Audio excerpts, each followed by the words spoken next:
Hello, and welcome to our podcast series, SPR and Community Leaders.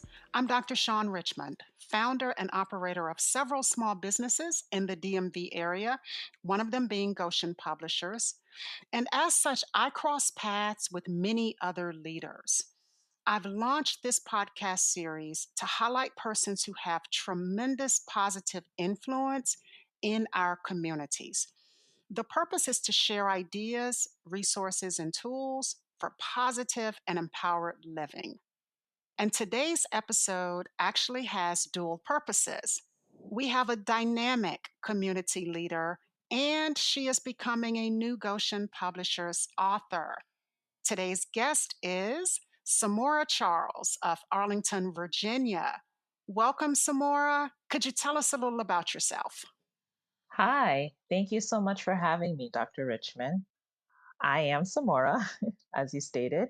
I'm originally from New York. I grew up in Long Island, New York. I moved to Brooklyn, New York, to complete my college education. So I am a New Yorker. That's what I like to identify as. I grew up in a immigrant family background. My parents are both from the Caribbean. Mom is from Cuba, dad's from Haiti. And I grew up with both of their cultures really played a role in my upbringing and how I thought and how I approached the type of career that I would pursue. For anyone that is an immigrant, specifically from the Caribbean or from Africa, our parents tend to push us to do the same things, which is doctor, nursing, engineer, lawyer. So pretty much those decisions were made for me early on. I was given four things to pick. And so I knew growing up, I always felt like my calling was medicine. But I'm jumping ahead. So that's my family background. Hobbies, interests, I am super, super active. I love anything that gets my heart rate up. I love running, biking, working out in the gym. I think what's great about moving from New York City to the DMV area is New York City is a hustling, bustling place, not a lot of green space. So with moving to Virginia, I'm really loving all the hiking trails and patches of grass that aren't filled with lots of people that I get to picnic on or run. So that's been really great here. Let me see. I think, Dr. Richmond, you wanted me to share a fun fact about me. Let me see I if I think can.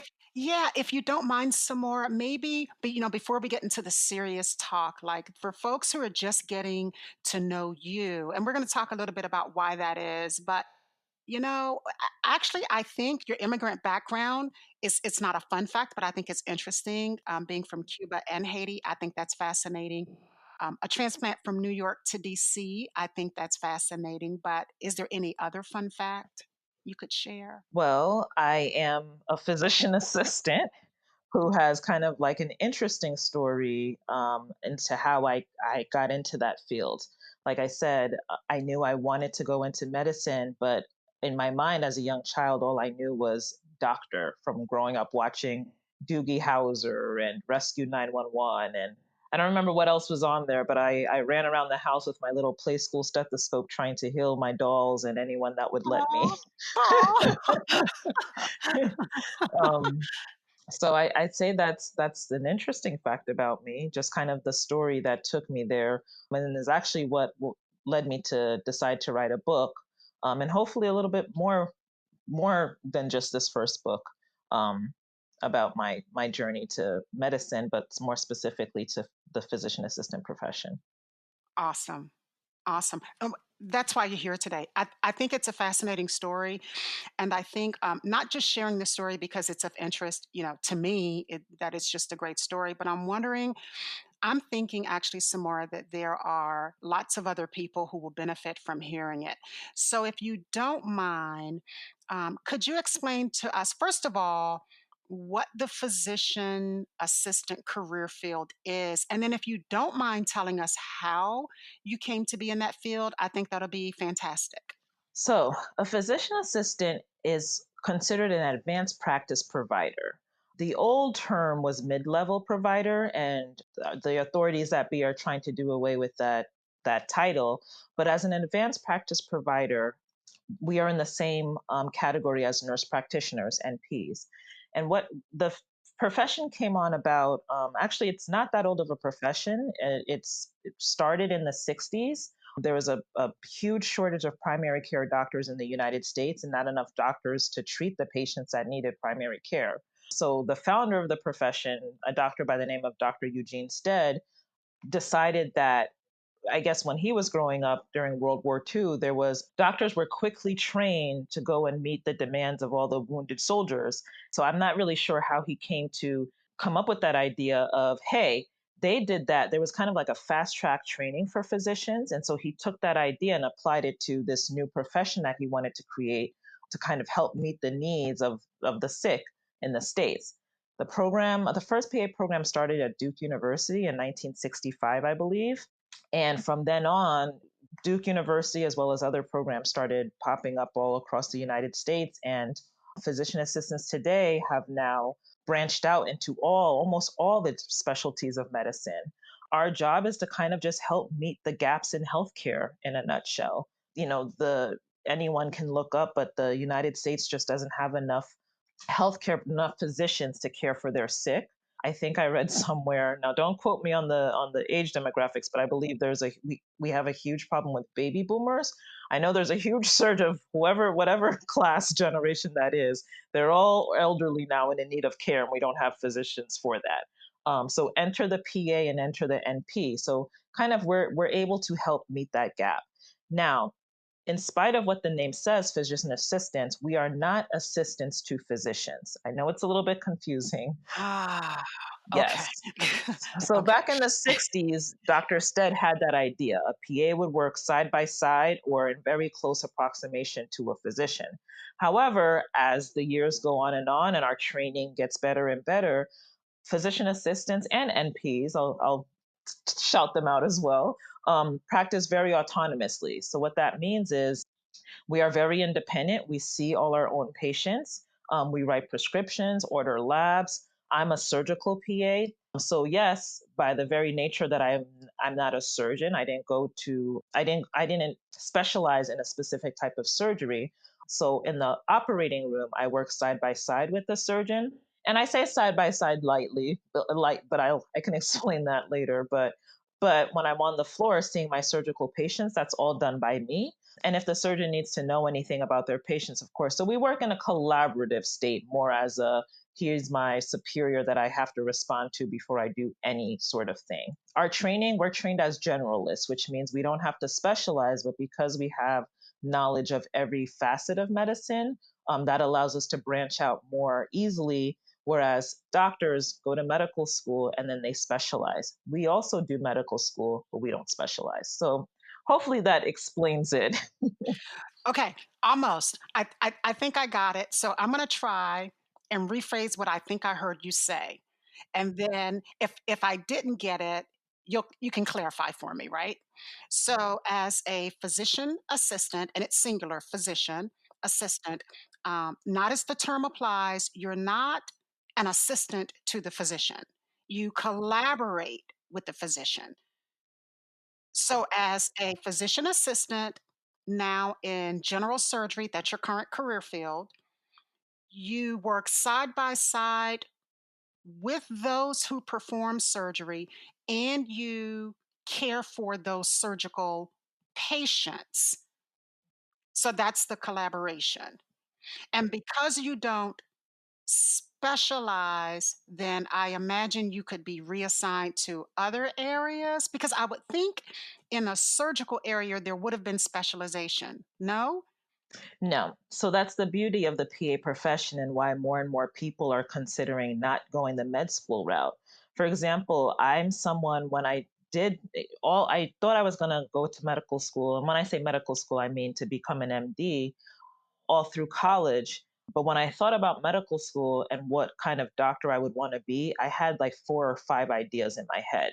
And I didn't know how I was going to figure it out. I figured when I went to clinical rotations in medical school, I would figure it out. As a PA, because we're trained as generalists, we can move across specialties without having our training is on the job. So we do the 2 years of schooling, and then we do our clinical rotation, same as medical doctors have to do in their training. The difference is When a doctor goes to medical school for 4 years, they then have to do a residency in whatever specialty they want to do. And that can range anywhere from 1 to 7 years, depending what it is. So the surgical residency, I believe, is about 5 years for general surgery. And then if you become specialized, you add on years. I went to medical school, PA school for 2 years. I don't have to specialize, but for me to work in my current position, I had to do on the job training. And so that's where the difference is. I'm trained on the job with my surgeon, but I can also work in another specialty if I wanted to. An example I like to give is I have a good friend of mine in New York who's a internal medicine PA Monday through Friday, and every other weekend she does plastics at a private clinic. And that's just the beauty of being trained as a generalist means like you have that basic general knowledge, and then anything in addition for you to do your job, you just get on the job training because you're at the end of the day you're not the specialist. So if anything's really seriously wrong with that patient, enter the MD because that's the person who's done that extensive training and knows that craft in and out. Okay, I got it. I got it. That that makes perfect sense. And it's actually, Samora, I think the perfect segue into my next question for you. Can you tell me about PA school? You mentioned that PA school was 2 years, not including the on the job training. What's PA school like? Oh, there is a saying that circles around whenever someone asks that question. I mentor a lot of pre PA students. And so one of the things they always ask me, is it true what people say that it's super rigorous and hard? And I always reply back with, it's like trying to drink water from a fire hose. We all, Oh, it's the information just shoots out at you and it's nonstop and you have no time really to push it all. Like you will never get through everything that you need to study before you're I like to use the word assaulted to be dramatic before you're assaulted with another group of lectures and information you need to know before the next test. I also like to share another story. My first day of PA school, one of my professors walks in the room, and it was like an intro course to, I think, anatomy. And they said, so remember when you took that anatomy course for the whole fall semester during undergrad? And, there was a couple of nods in the room. And then he proceeds to say, well, we're going to do that whole semester in this one lecture. So strap up. And it's very true. That's exactly how it goes. So, what's PA school like? PA school is rigorous. And that's why almost every PA program recommends that their students cannot work during the program because it's just, you have to really stay on top of your studies. We do what medical students do in 4 years and 2 years. So that means while med school typically gets summers off and breaks, we very rarely get breaks. So it really is a testament to that model Dr. Eugene Stead, our founder, set up in the 60s, to where it really is fast track. So we get a lot of information in a very short time, and then that's typically most programs do that between 1 and 2 years. And then the second portion of PA school is clinical rotations, and that's where you're applying what you learned in the classroom to on the job. And so we rotate through the different specialties of medicine, and we test on it. And then once you complete your PA studies, you have to sit for the national licensing exam, which we refer to as our boards. And once you pass that, you're licensed to be a PA and practice medicine and free to choose whatever specialty you want to get that training in, or specialties, plural. it sounds rigorous. It sounds. I didn't realize it was compacted into 2 years. Yes. I did not realize that. So it's not less training. It's just more compact More compact and no specialization after and the no fact. specialization Mhm. after. Now, Okay. I will say, while I say there's no specialization, there are some fellowships that PAs can do if they want to, if they know that they want to enter a specific field and only work in that field, they can go and do a fellowship in a specialty and that'll be their craft. That still doesn't confine them to that one thing, but that's equivalent to an MD doing a residency. Still not as much time depending, but it's definitely there are opportunities for PAs that kind of want to hone in on one specialty. Okay. Okay. This is informative. It Good. it is informative, I think, because traditionally, and maybe because the career field is a little younger, if it's only 50 years old, we know a lot about the nursing, nursing as a profession. I have a girlfriend who recently, got her doctorate in nursing. And even that one just took some explaining for me. Help me understand. You're a doctor, but a doctor of nursing. So it's wonderful that there are so many options now for people to enter and the medical field. And so my next question for you, Samora, is that what the pack is all about? Is it about Ah, the pack. is the pack about, because this is the nonprofit I think that you co-founded. Yes, yes. So yeah, can you tell us the connection between the physician assistant career field and your story and the pack? Sure, I would love to. I'm super passionate about it, love sharing this. The PAC stands for Physician Assistants of Color. It's a group that I helped co found when I was actually a student, my first year. But just to go back a little bit, I kind of touched on the fact that my PA journey was unique. And Dr. Richmond, I could talk about that later if you want, or now. I'll let you tell me because that is kind of where the book came about. But when I was trying to find mentorship and help with figuring out how I was going to become a physician assistant, number one, there, I didn't know very many PAs around me. But number two, and actually a bigger reason is I didn't know any PAs that looked like me. And what I mean me is, I'm a person of color. I am a Black person. And so it means a lot for you to feel like you can do something or that you can achieve something because you've seen people that look like you doing it. And so, I went about finding my way and all the resources I need. I like to research and eventually I was okay. But I ran into the same problem when I was interviewing for PA schools. Again, no resources, but also when I'm showing up to these interviews and both the current students and the ones that I was interviewing with, I'd say 99.5% Caucasian. And I think that's reflective of medicine, the field of medicine as a whole. They're doctors and PAs and NPs, it's heavily dominated by people that are not of color or predominantly Caucasians. And which is okay, there's nothing wrong with that. And I say that with pause, but the problem is that's not very reflective of our patients that are sick, right? Patients, sickness and disease does not discriminate against color. This is where my upbringing comes in. My grandmother, my mother's mother, is someone who's very skeptical about physicians, specifically white physicians, because growing up in her country, they didn't always have the best interests at heart. Basically, she was mistrusting of them. So, whenever we would try to take her to her appointments and I would have to translate for her, she never would want to follow what the white physician would say. However, if there was a Hispanic, if there happened to be a Hispanic or Black or Indian, anyone of color, she would automatically respect what they just. So I think that's the problem of itself is that having a diverse population of medical providers, specifically PAs and MDs, can actually help improve patient outcomes because studies show that people follow the advice of people that they feel like they can trust, that can relate to them. And that's not necessarily to mean, oh, because we have the same color skin, I know, I can relate to you, but it makes patients feel more comfortable. So flash forward to me founding this group, it comes out of that same idea. I was a student at a PA program in rural Arkansas where I was the only Black person in my class.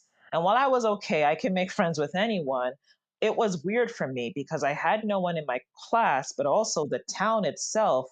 I would go weeks without seeing another person of color, which was weird for me because, again, I'm from New York City where there's all the colors of the rainbow there. So that led me to kind of reach out to a PA I knew a PA student on Instagram, and we were kind of chatting, and she told me that she was thinking of starting this discussion forum, and that's what birthed the pack. Bunch of It's first started off as a bunch of PA students experiencing the same thing we felt, and we were just offering support to each other in our respective programs.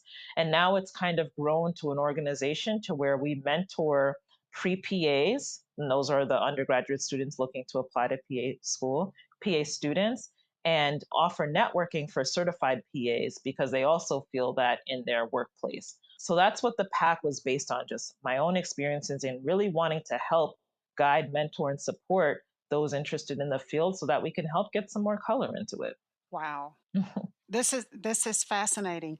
The okay, so the Physician Assistants of Color is the nonprofit that you co-founded really based out of personal experience. So this isn't something you read about, heard about. Your own experience identified a need, and then this organization was birthed from a desire to fulfill that need.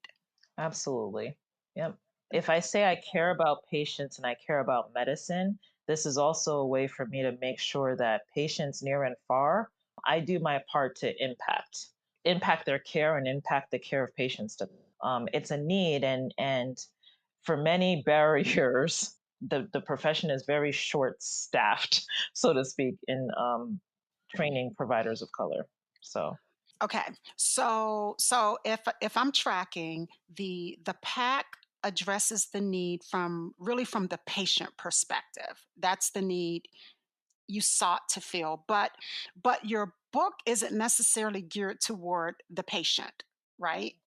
Okay. So do you mind just sharing a little about your upcoming book? I'm so sure. excited. The Well, just to go back just a little, the pack fulfills both needs. By helping increase diversity, I help patients overall, but really it just helped. Just like I didn't have any support when I was coming up, the pack helps support those that are aspiring to and working in the field. The book, Got it. it Okay, kind I of is. got it. Yes. The book is one of those ways that I like to. It's a resource that I wish I had when I was confused and lost and applying to PA school. I was a student growing up in a very strict religious household, again with immigrant parents, had its challenges. And so, because of that, I started off college really, really awesome. But I wanted to kind of just see the world for myself. And I wanted to move and live on campus because I lived a very sheltered life. That did not go well for my parents. And so, when I decided to make the decision for myself, I kind of had a falling out. And that led to my grades slipping because my family was mad at me and I didn't have access to them like I did. So I failed out of undergrad actually, my sophomore year. Like literally failed out of undergrad for having a GPA that was less than one, if you could believe it. So it took me a long time to work my way back into school. Or really, it was convincing a college to let me back in. When I finally was able to do that, I completed my bachelor's degree, but I had some challenges getting a PA school to take me seriously because typically students that go to medical school and PA school, it's known that you have to have a really great GPA. And although I did graduate with a great GPA, when you combined that with my failing grades, it was super, super low. So I wasn't a traditional student applying to PA school, and there were no resources for non traditional students, especially ex failures, for going into PA school. And so I had to do extensive research on my own, and I kind of call it failing forward. I was rejected from PA schools 3 years in a row. I applied to maybe 14 schools every cycle and I was rejected. So I learned the hard way what not to do if you're someone in a similar position to I am. You don't have to have a devastating GPA like I did, but it's become so competitive that even if you have a couple of C's on your transcript, let alone D's and F's, that could keep you out of getting accepted to PA school. So I wanted to write the book to really give students the tools that helped me and that I use when I mentor students that are having a hard time getting accepted. I'm so excited to be publishing this book for that very reason because it's a how-to. It's a how-to that has the storytelling aspect because it's your lived experience, but then it also, as you stated, it addresses a specific need within the industry. So I am excited about it, Samora, and I'm really thankful that you took the time out to be with us today. I'm proud of what you're doing in the community, and this is exactly what this podcast series is all about: highlighting community leaders who are making a difference. And it feels almost as if this is an untapped issue or one that's been unaddressed anywhere that I've seen so far. So thank you so much. I hope you know how much we appreciate having you. Thank you. Thank you for allowing me to share a little bit of my crazy story. It's a great story of trial and triumph, right? It's one of those Yes. stories with a happy ending. And I think that because your book is a how-to book, it's going to generate more happy endings. For our listeners who would love to keep in touch with Samora, she can be contacted on Goshen Publishers webpage. That's goshenpublishers.com. And when you click on our authors, you'll see her page there, Samora Charles. On that site, you'll also find links to Samora's social media. She is active on Mhm. Instagram.